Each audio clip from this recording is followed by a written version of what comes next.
Morning, good day, good afternoon. Thank you so very much for joining this VNR Lab on meaningful participation in times of crisis, engagement of stakeholders for the preparation of VNRs. My name is Nayara Costa. I'm a Senior Sustainable Development Officer at the Division for Sustainable Development Goals at UNDESA, and I'm honored to facilitate this session. This event is organized by UNDESA and Partners for Review, and our objective today is to share experiences and promote this open conversation and exchange between member states, partners, and stakeholders on lessons learned in terms of stakeholder engagement in the preparation of voluntary national reviews and the implementation of the 2030 agenda. And this event will also have this particular focus on the adjustments that were done due to the COVID pandemic, the COVID-19 pandemic. But before we start, just a few general information to all participants. This session is being recorded. The link to the recording, as well as if there are any materials that are shared or references during the session, they will be posted at the event webpage. We will also be sharing the link with all those who signed up or registered to attend the session. We encourage you to use the chat box to make comments throughout the session. We'll be monitoring the chat. It's a very short session. We will try to address the comments as much as we can, but also you feel free to interact with the panelists as well during the session. If you are tweeting, please do tag us at @sustdev. And perhaps my colleagues from Partners for Review could also add on the chat their Twitter tag as well. Without further ado, let's start with some opening remarks. And it's my pleasure to invite Mrs. Lotta Tahtinen. She's Chief of the Outreach and Partnerships Branch of the Division for Sustainable Development Goals from DESA for a few opening remarks. Lotta, please, you have the floor. Thank you. Thank you so much, Nayara. Good afternoon, good evening, colleagues. It's such a pleasure to be in this event, which we are organizing together with Partners for Review. Welcome, everybody. And today's focus is, of course, on meaningful participation in time of crisis, engagement of stakeholders for the preparation of voluntary national reviews, or VNRs, this event is being held in parallel with the ongoing UN High-Level Political Forum on Sustainable Development. On behalf of UNDESA, let me really thank Partners for Review for their excellent collaboration in organizing this session and making it happen. Ladies and gentlemen, during these past days, throughout the HLPF sessions, we have heard over and over again how COVID-19 has changed our world profoundly, and how in a matter of months, it has managed to reverse decades of development efforts. We have also heard how the pandemic has exposed inequalities, weakened rights and protection systems, and hit the most vulnerable disproportionately hard. The HLPF sessions and the voluntary national report presentations have been showing how the current challenges and the 2030 agenda commitments demand strong collaboration and partnerships between national governments and stakeholders from all sectors and across all levels. The 2030 agenda, as you all know, is grounded firmly in an understanding that addressing the world's most pressing challenges requires engagement, collaboration, and partnerships with all stakeholders in society. The voluntary national reviews are a critical part of the follow-up and review of this engagement. Recently, our division in DESA commissioned a survey to try to understand the potential impacts that COVID-19 has been having on stakeholder engagement and partnerships for SDG implementation and follow-up, including in the VNR preparations. It's interesting. One of the interesting findings is that 68% of the government respondents perceived that the need for stakeholder engagement and partnership would increase in response to the COVID-19. Nonetheless, the survey also showcased that though online participation may have increased the engagement of certain sectors, This is not true for vulnerable and marginalized groups who risk being left behind in a move to online engagement. At today's VNR Lab, we will be learning from concrete practices and experiences from member states and stakeholder partners. This is a great opportunity to discuss how we can strengthen stakeholder engagement practices to make them more meaningful and impactful. Meaningful engagement demands three things. It demands commitment, it demands planning, and it demands resources.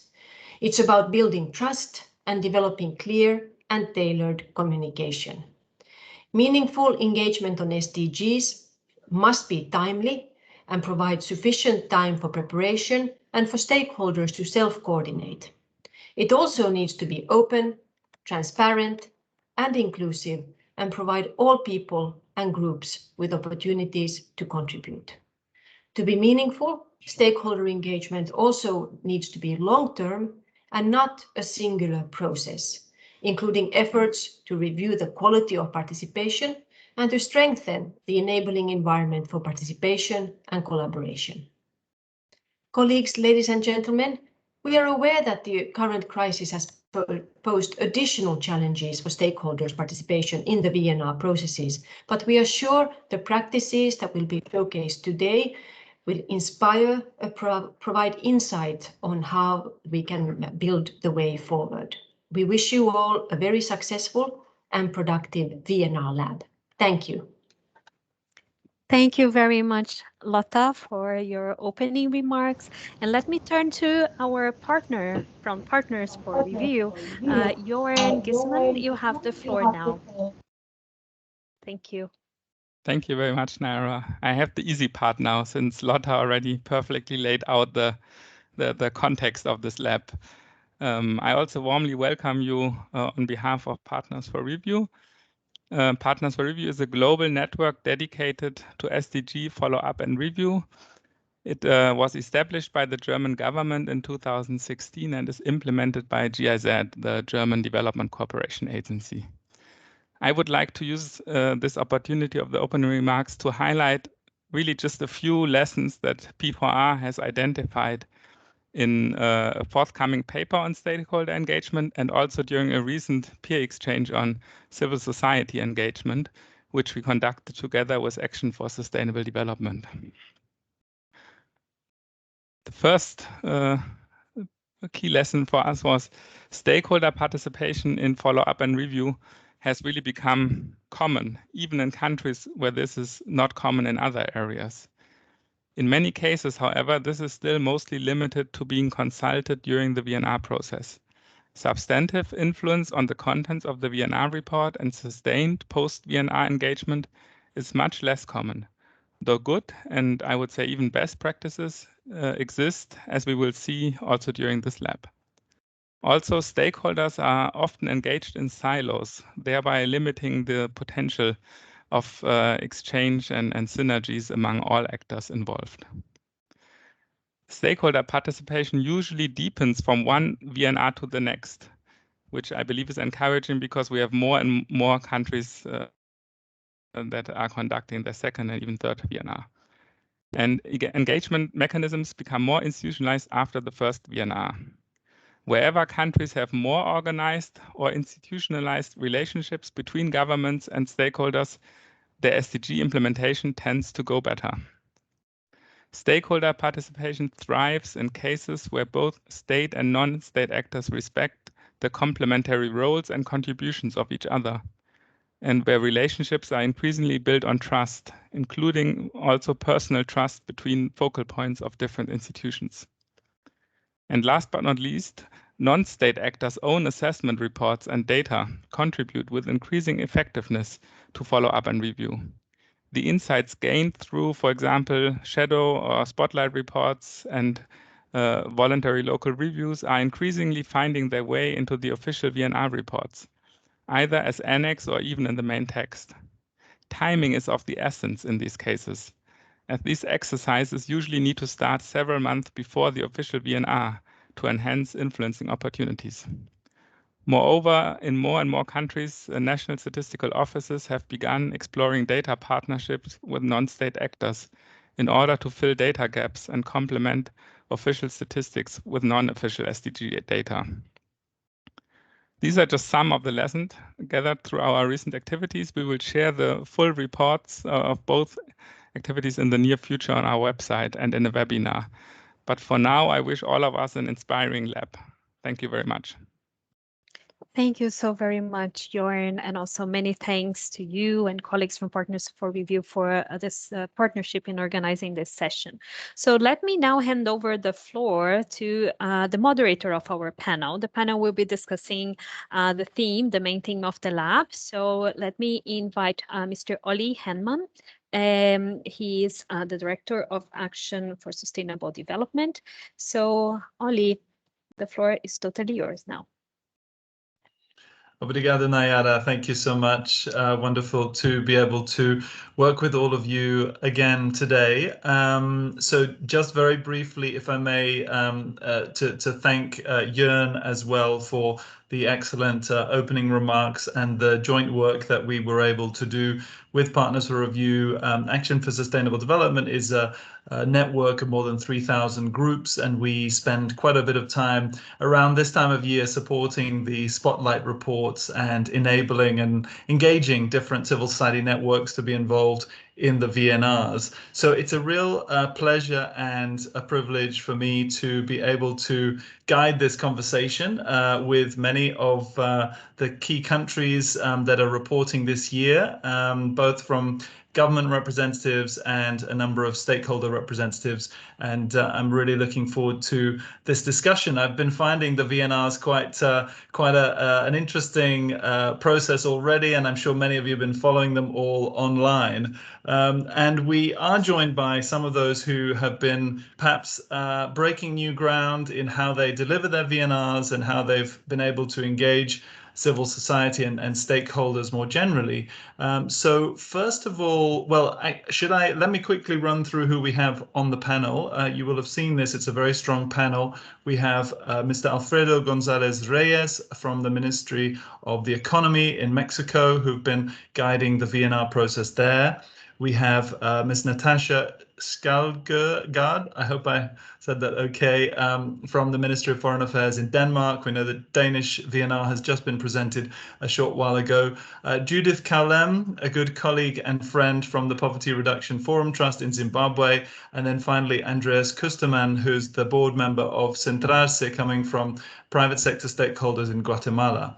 So turning to you, Mr. Reyes, from Mexico, you as a government representative, how did you find the specific circumstances of Mexico this time when designing your stakeholder engagement, particularly in light of COVID and the challenging circumstances that we see? And in particular, also the huge number of different indigenous groups and different populations across Mexico. What would you recommend to other governments who might wish to engage with stakeholders meaningfully in the VNRs, both during the VNR and also in the post-VNR follow-up? Please, over to you, Mr. Reyes. Hi, thank you, Oli. Thank you very much. Hi, guys. Actually, you know, Mexico is a huge country, 127 million people, huge diversity in terms of levels of development, in terms of connectivity even. It was really, really important to engage with let's call them clusters of organizations, which are like, how do they call them? Sort of second floor organizations, which in turn, they reach for smaller organizations across the country, and to really trust in their judgment, in their better judgment, to try to through their own independent consultations, reach these small organizations and based on their own experience, on their own view, try to gather information from them. I mean, of course, we have institutions, national institutions devoted to engage with indigenous populations, but we needed a more independent view on different parts of the country, and trusting in this bigger NGOs, let's say, which have resources and a lot of expertise liaising with smaller organizations was key to do that. Otherwise, we couldn't have reached so many smaller organizations, which in turn work directly with many indigenous populations groups. Even so, we need to recognize that we were not able to reach every corner of the country, right? I mean, we reached many states, but not every corner of the country. It's very challenging because regardless of COVID or not, we have many distant areas, very isolated, in many occasions, very isolated communities, which, you know, cannot be reached very easily at any point of time. So it was a big challenge, but relying on that work of networks was really key, really important.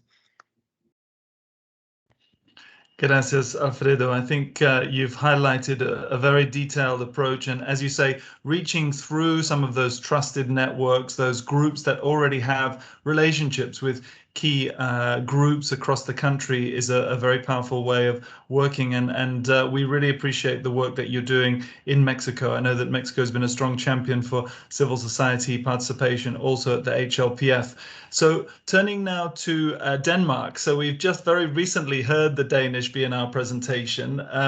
And so Natasha, from your perspective, what were some of the challenges that you faced to engage stakeholders in the VNR, including thinking about the impacts of the COVID pandemic? And given that you actually included civil society assessment directly in your VNR report, was that an easy decision? How did you learn about collaboration? How did you feel about sharing the space directly with civil society during the reporting? Over to you. Thank you. Thank you so much, Oli. And I'll try to keep it brief because I see now that I've prepared way too many speaking points for this panel. But just maybe starting out with the first aspect of the question. I've said this before, but Denmark has a very long and strong tradition in terms of civil society and the meaningful engagement of stakeholders in our policy processes. And I think even more importantly, we have a very strong and active civil society, an invested private sector, very active in the terms of sustainable development, who are not afraid to tell us to step up and up our game when necessary. And to highlight our approach in this, I mean, two principles have been key in our stakeholder engagement, leaving no one behind being one of them, but also the second one is ownership creates change, which is also a very Danish saying. So in terms of challenges, I mean, lockdowns, restrictions, not being able to meet has definitely been a challenge. But I would say in our experience, it hasn't been too big a challenge. Obviously, with everyone having to adapt to being online, we also adapted to doing virtual processes. So all the kind of planned meetings, consultations, conferences were actually held. We didn't cancel anything. We just kind of adapted the format to being online. Obviously, not being able to meet physically kind of took away the more informal aspects, you know, the good discussions or the more informal dialogues that you always have when you meet face to face. That is something that we definitely missed and something we look forward to happening again when possible. But I would say maybe highlighting, if anything, the pandemic actually forced us to be even more aware of meaningful stakeholder engagement, because we were very aware about the fact that it couldn't be an excuse not to do it. And I would say, looking back at our process, not to say that Denmark did anything or everything perfectly, because we definitely didn't. And I would say, looking back, we could have definitely done things better.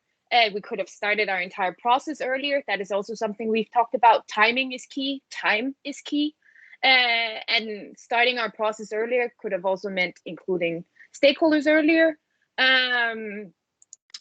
For example, by creating a working group or having consultative meetings with civil society and other stakeholders before we even started the process, to also get their points of view in terms of what to include. But I think overall we're quite satisfied with how it went, because looking back at how we did it in 2017, this is definitely an improvement. And that leads me to your second question, in terms of whether it was an easy decision, including civil society assessments in our report. Yes, I think, to put it simply. It's no secret that we were very inspired by Finland last year, and in our Nordic family and strong cooperation, we obviously always get inspired when we do well. So that was definitely quite an easy and natural decision to make from our side. And I think, especially in terms of something that's also been pushing, I mean, taking into account leaving no one behind. We are also working with the fact, in terms of stakeholders, we can't really, when we talk about leaving no one behind, when we talk about vulnerable and marginalized groups, we're often left out of processes. We had also a very strong say in terms of nothing about us with others. I mean, we can't really include marginalized or vulnerable groups if we don't know who they are. So it's also about identifying the relevant stakeholders.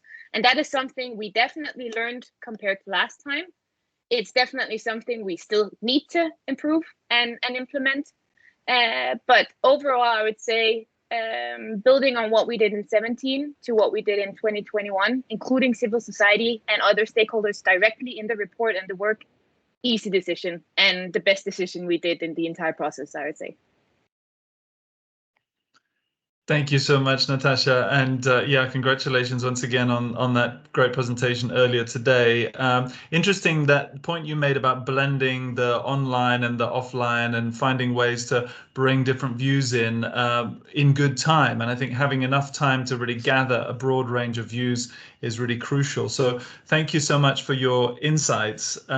So now coming to a civil society colleague from the coalition in Zimbabwe, Judith Kalem. Now, Judith, you've been helping to guide and bring together many of the civil society groups around consultations in Zimbabwe. So from your point of view, what is needed to enable civil society to participate and to ensure a meaningful process alongside the VNR? And what were some of the challenges that you faced in Zimbabwe, looking at the impacts that we've also talked about in terms of the pandemic and wider impacts that you're seeing in Zimbabwe? So Judith, over to you. Thank you very much, Oli. I have an echo on my side, but I hope you can hear me. Can you hear me? We hear you. We don't see you. I don't know if you want to try your camera, but we can hear you. I'm turning it on, but maybe, yeah, okay. Can you? Is that okay now? We hear you. Please go ahead. I'm not sure I can see you, but please go ahead. Yes, my camera is turned on. I can see it on my part, but that's okay. Thank you very much, Oli, and thank you to Partners for Review and UNDESA for having me on this panel. With regards to civil society participation with the VNR, for me, I really think it is important that the ecosystem is supportive, it conducive at many levels. To start with, I think it is important that both government and civil society do not view the VNR just as an event, but as a process that is happening throughout the whole year. Because when it is looked at as an event, then it becomes a box-ticking exercise. The process becomes very rushed, which is what we have seen, especially in both times when our government has presented the VNRs, both in 2017 and currently now. but it speaks to the importance of SDG localization, because when the SDGs are localized, yes, in Zimbabwe, the government has mainstreamed SDGs in our national development plan, but in terms of having SDGs as an ongoing engagement, there are gaps there that are lacking. So you find that civil society participation as well is guided by that and is lacking by that, because we only then get active.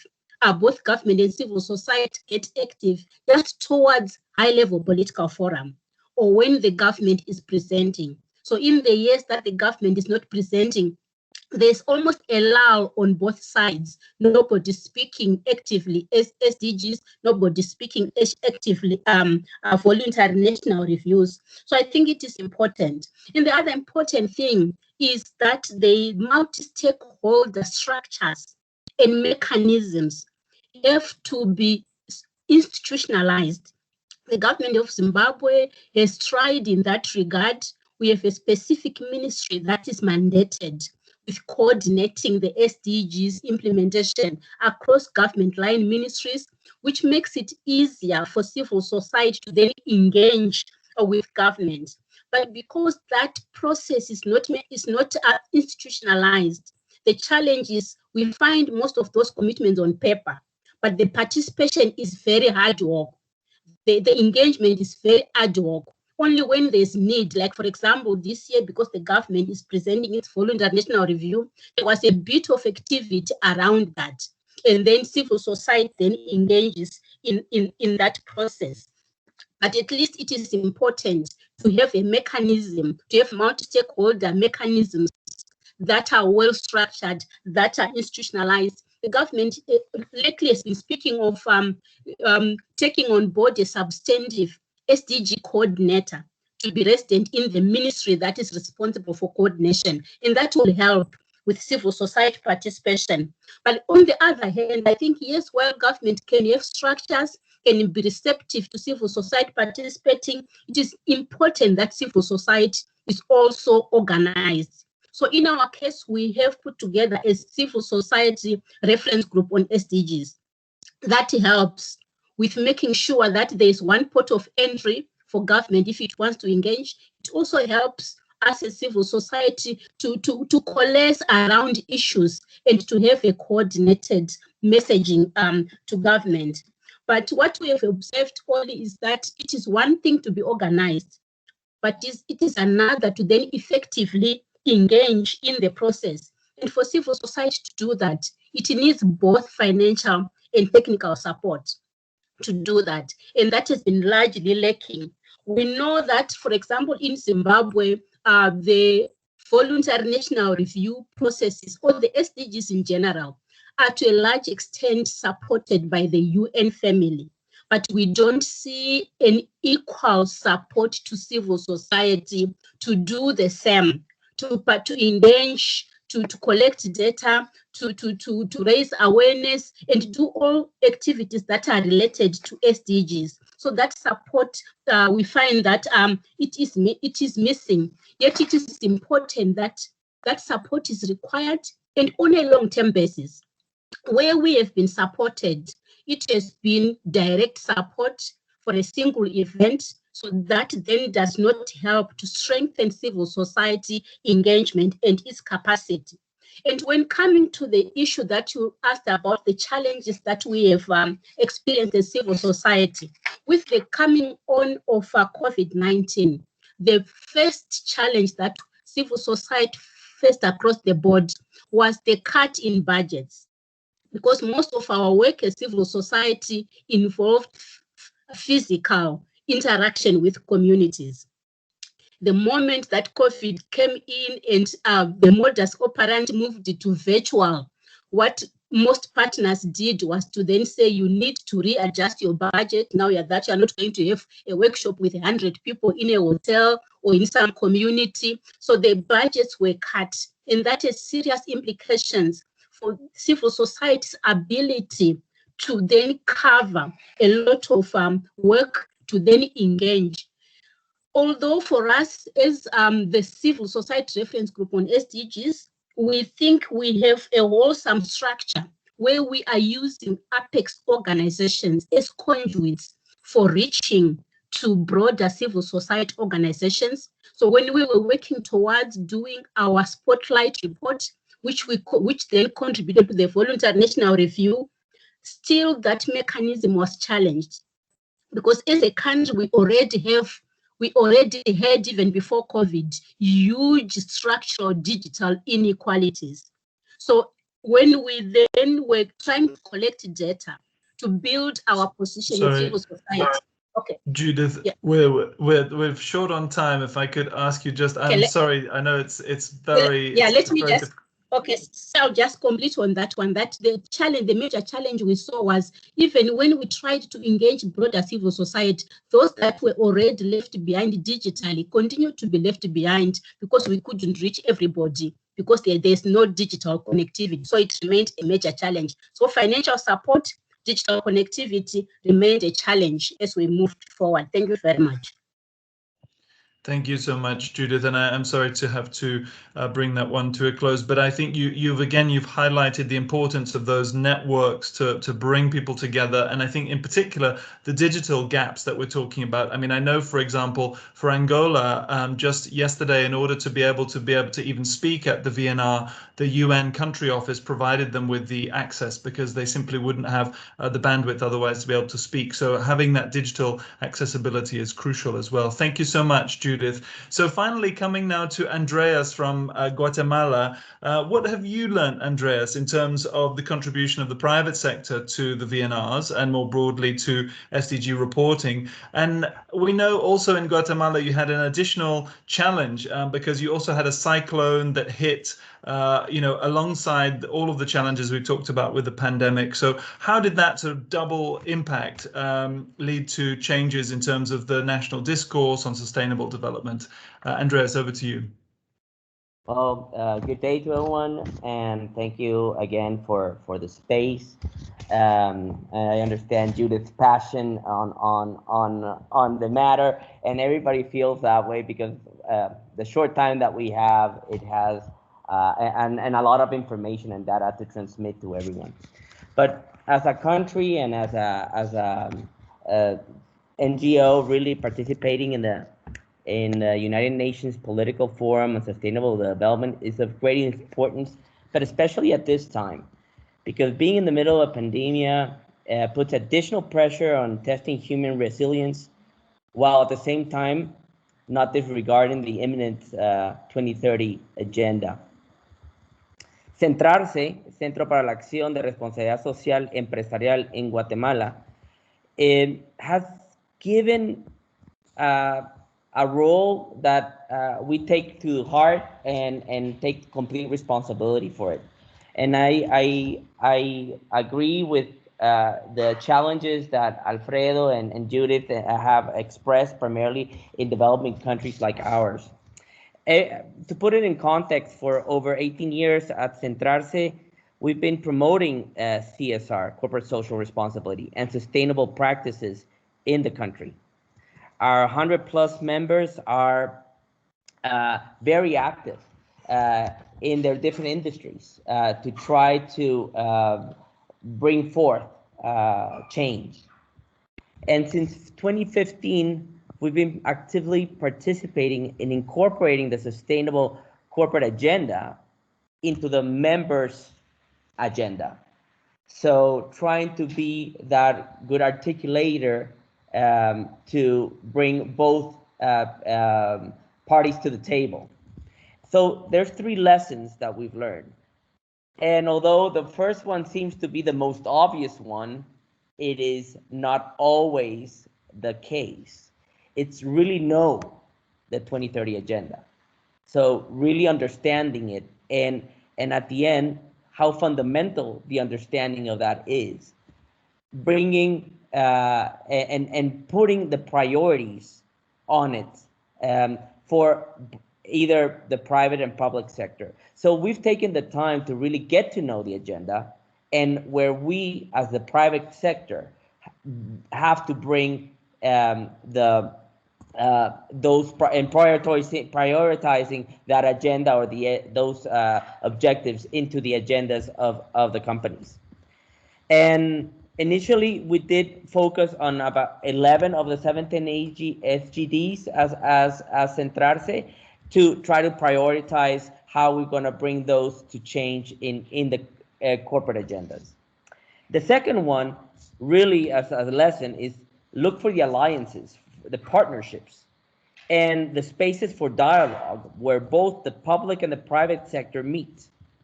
We are working closely with the Office of the Secretary General of Planning of Guatemala, CGPLAN, office who has the mandate of Guatemala's 2030 agenda, and with the whole purpose of interacting with creating the VNR process that presents at every 2 years. And so with CGPLAN, which also has established and has worked on the Guatemala's it's called the Plan Nacional de Desarrollo CATUM 2032. So that's the Guatemala's plan for development for 2032 and how those two integrate specifically the SDG agenda of 2030. So that is a great work that was done in the initial stages. But then as an organization, Centrarse has embarked on working with different organizations to establish the better practices as part of corporate reporting initiatives with regards to SDGs. So there, first, we participate with UNCTAD in the implementation of the GSIs, which are key indicators that measure the contribution of the private sectors towards the SDGs. So we are one of a few countries that have embarked on in this program with UNCTAD and really measure the key indicators. And as part of that initiative, this coming Friday, we will present in conjunction with other countries the findings of identifying the capacity and the gaps that the public institutions and the private sector have in Guatemala in lifting the data from the private sector's point of view. And we are reporting that we are strengthening and finding 3 areas of opportunities. Obviously, working with the legal framework, the institutional framework, the actual human capacity, and the different processes. And one really great finding there is that we've identified that we have to better train the accounting and auditors in matters of sustainability. And in that, we are approaching the College of Accounting and Audit to modify the curricula of studies to include matters of sustainability. I would like, there's the lessons learned with regards to the 2 tropical storms that we have, ETA and IOTA, in Guatemala in conjunction with this pandemia that we're going through, put in front of everyone the causes, the humanitarian, the social and economic crisis, and the phenomenon put in evidence the institutional weaknesses in our country on front and center. For one example was the precariousness of our health system that had not been prioritized for decades. And obviously, over 1 year's period, you cannot fix it. It is a long-term process. And this is one example that has enabled to recognize the huge challenge put forth for Guatemala society, where everybody plays a part. So this crisis has put and showed some areas not only of opportunity, not only of weaknesses, but of opportunity and the resilience of the Guatemalan society. I have some other issues that I think are of great importance, but at the end, I would like to say that on that note, we've been able to humanize the companies because everybody has learned to recognize the health and safety is foremost importance of the workforce and those communities that are in disadvantage. Resilience in matters of innovation and creativity, seen all over the world, but obviously here we saw many examples of that.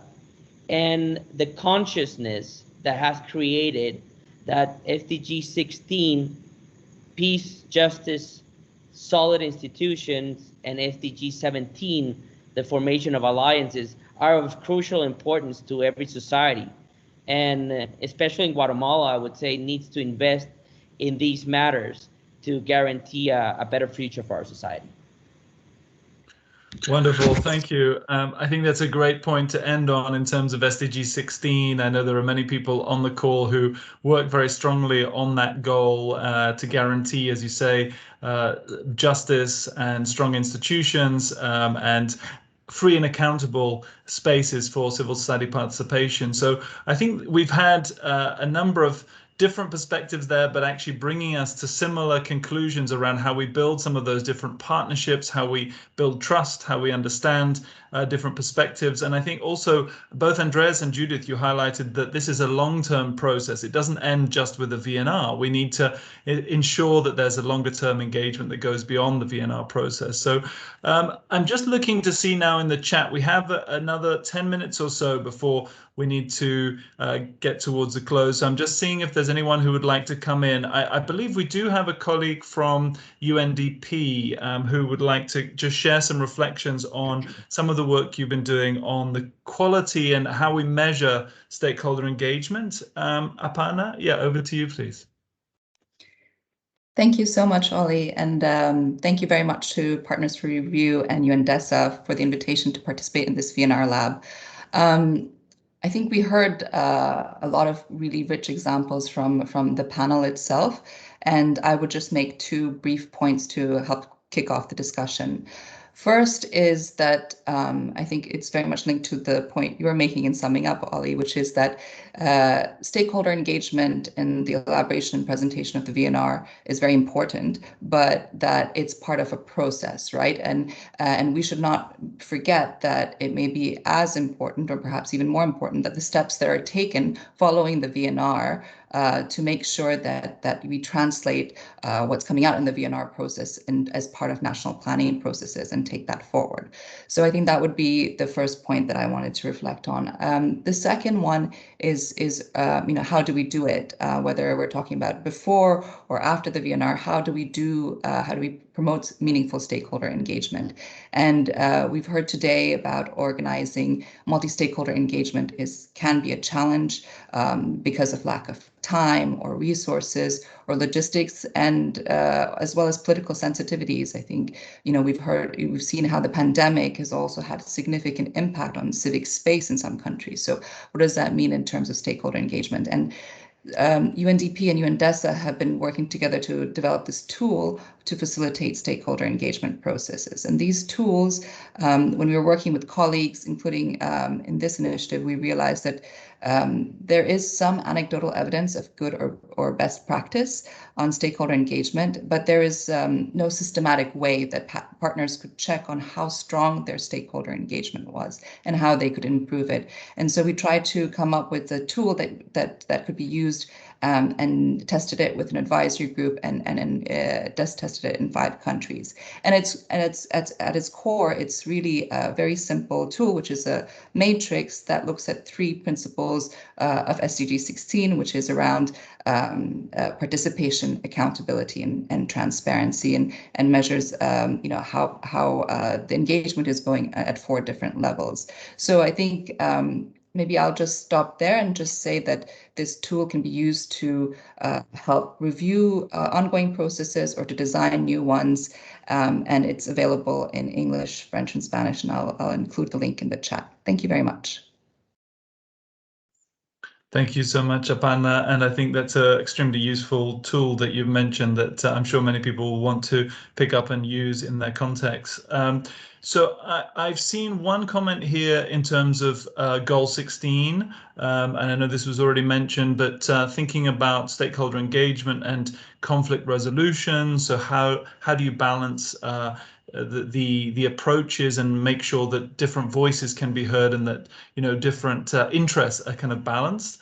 And if I might also throw in a question of my own, because I think we're not going to have too much time, but I would also be keen to hear from the panel in terms of what are your next steps after the VNR? What are you thinking that you're going to do next to really embed this engagement? So if we can come back round, perhaps we'll start again with Alfredo. Back to you.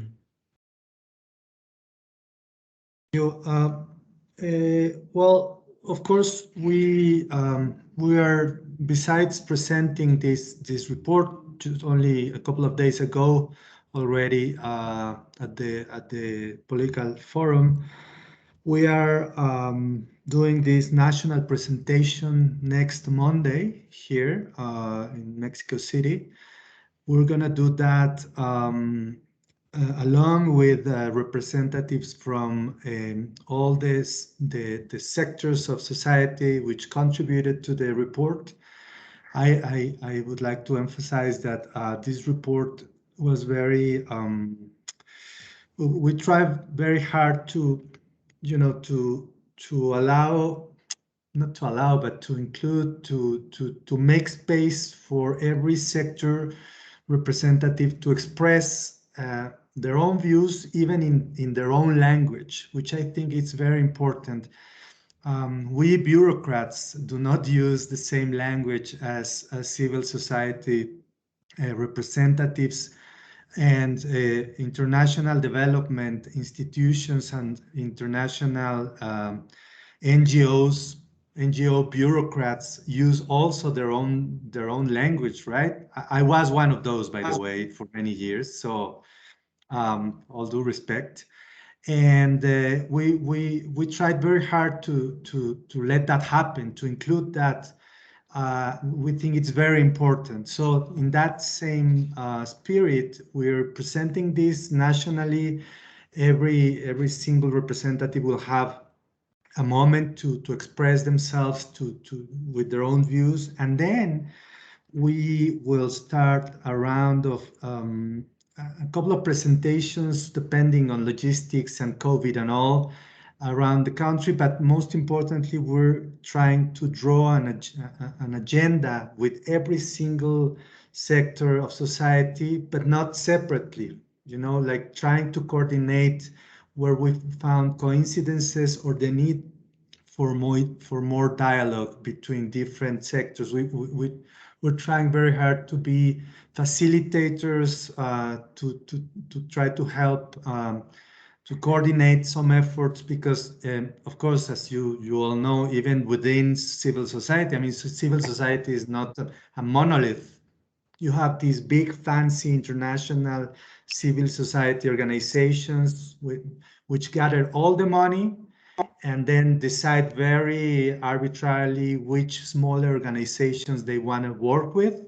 And you have a lot of grassroots organizations who are already doing a lot of stuff, but they're not connected with this kind of dialogue. So we want to surpass that as much as possible. And in the case of civil society, but also in the case of other stakeholders, private sector, smaller companies, MSMEs, in the south of the country, the less developed, the lowest income country, states, etc. So this is starting point.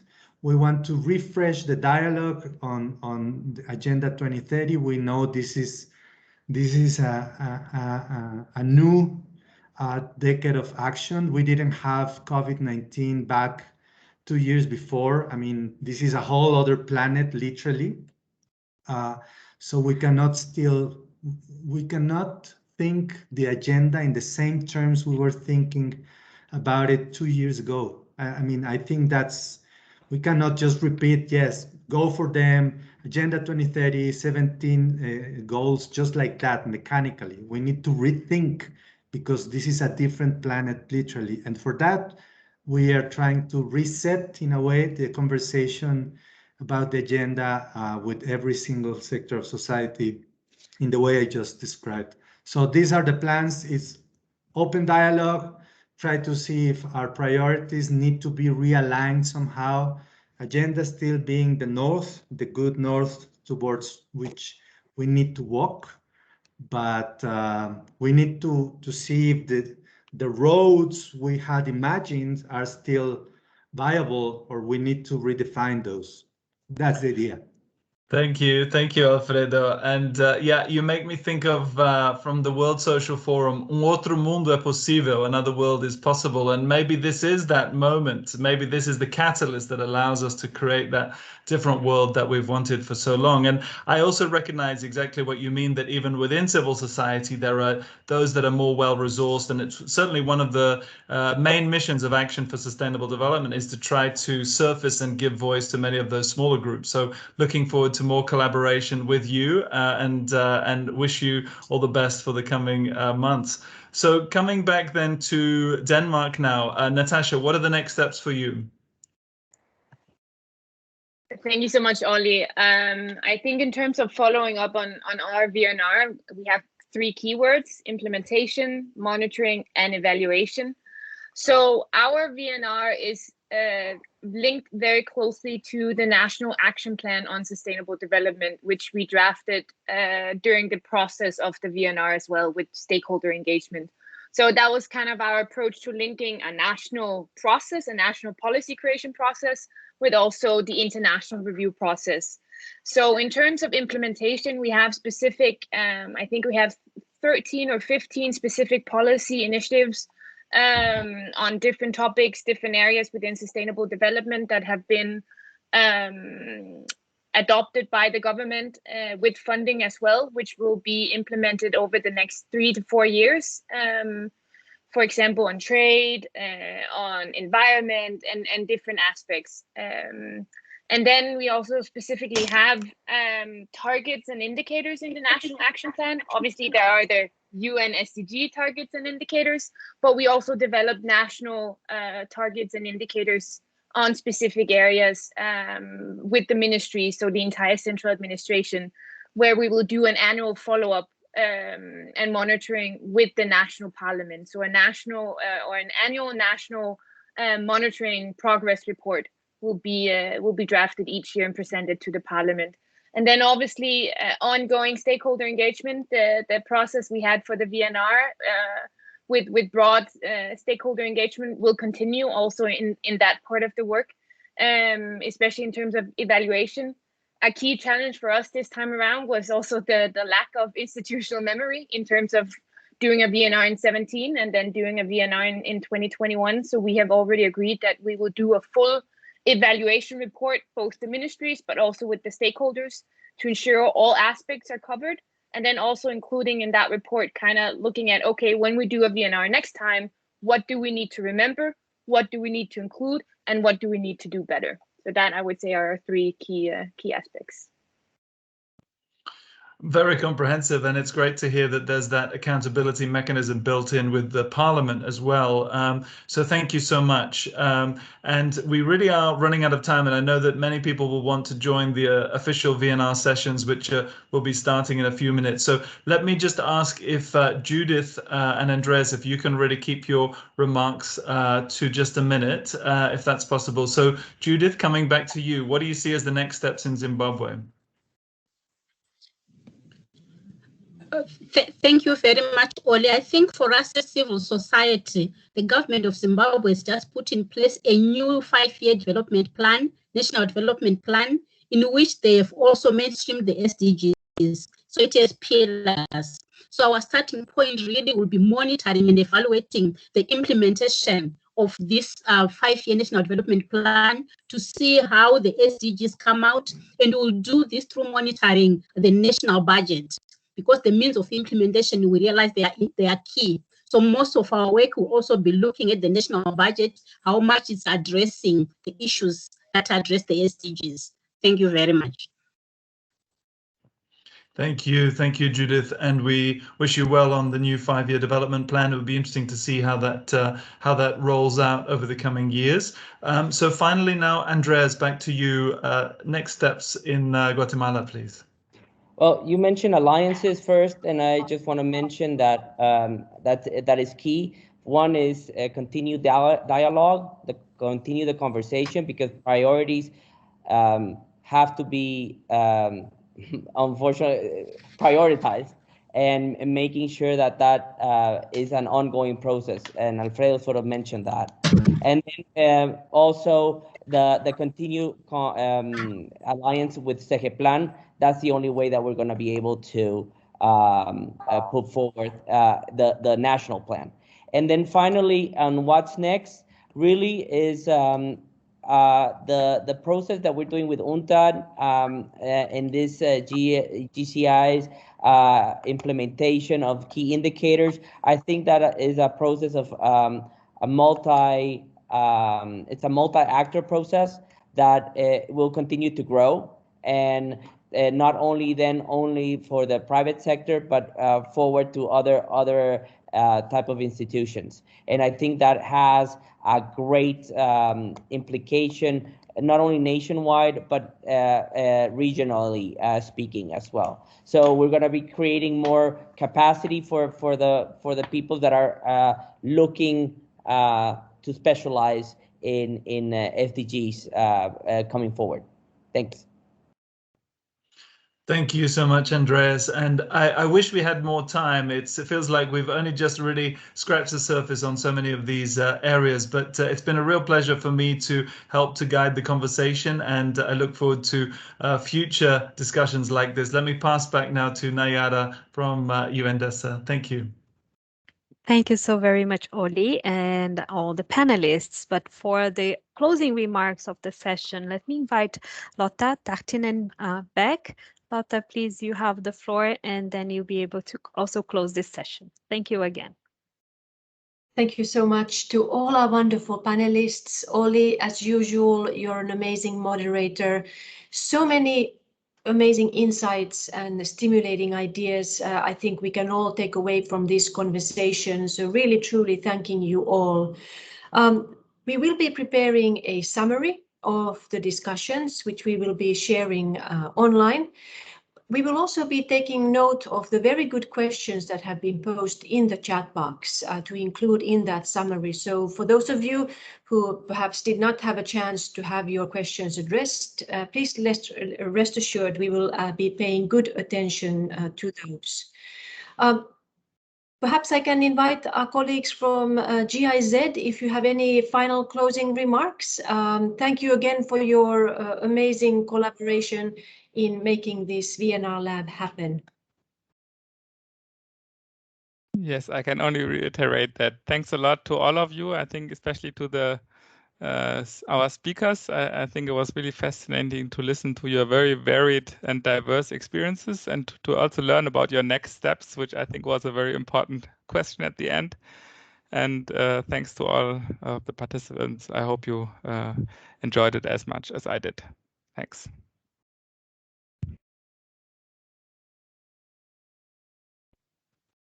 Thank you, everybody.